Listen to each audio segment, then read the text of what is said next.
wanted to show you how to do this simple, old idea, really. It's been around for ages, of using salt as a resist to alter a puddle of watercolor. And you can see how mottled that is. This is super easy to do, and I love having these papers on hand, and they're really fun to make. So let's get started with this. I have just two pieces, small pieces of watercolor paper. Generally, I like to do a large piece, but I wanted to show you a couple little things.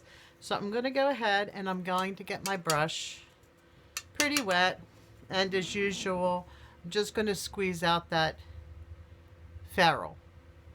This is, by the way, one of the techniques from my new mixed media watercolor class on curious.com, but I just wanted to share it. I had used it in a card a little while ago, and I got some questions. How did I do that? It's pretty quick and easy magic. So I have here kosher salt and regular table salt, and I'm just mixing up this purple background. I should have taped this down. Maybe when I go to do the other one, I will tape it down. And because it's bending, that bend will go away. So you don't need to use Himalayan pink salt crystals, but I didn't have any of the regular table salt around. This is going to be kind of interesting because it's going to give us different sized splatter. So you can see that the salt is beginning to absorb the paint, and that's exactly what you want. So rather than tape this down, actually, I'm going to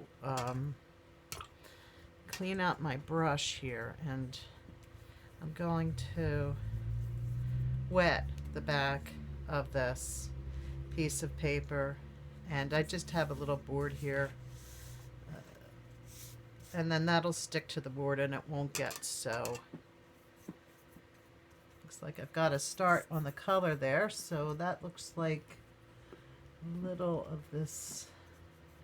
Oh, that's that sepia, and I think that's core sepia and nickel azo yellow. I've been using these core colors. Here's another one. I'm going to throw in some of this Quin red here too. Ugh.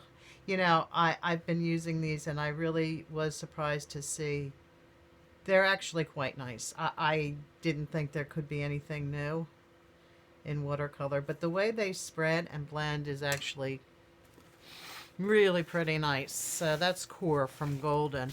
So I just have some of this salt. And this is just the coarse salt, kosher salt, and I'll show you how. What happens is pretty simple. The salt, it's not a resist at all. The salt simply soaks up some of the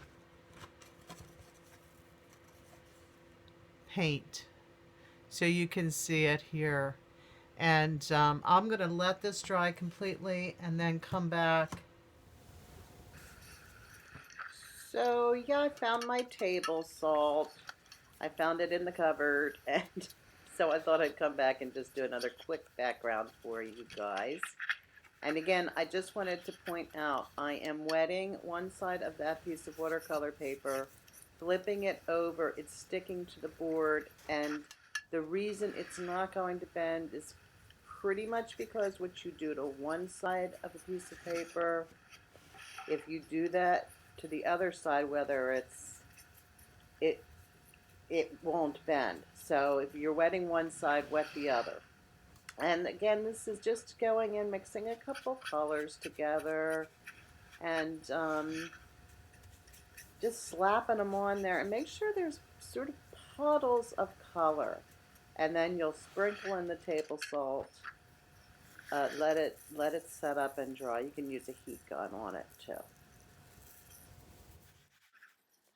So now the papers are dry, and I'm just taking a little bit of sandpaper, very fine sandpaper, and after brushing off the loose salt, I'm just lightly sanding away any residue or rubbing away any residue so that you can stamp or write on top of these pages or collage or whatever you'd like to do to decorate. And you can see that fits nicely. This is some Fabriano paper I used, and I used both Core and Daniel Smith watercolors.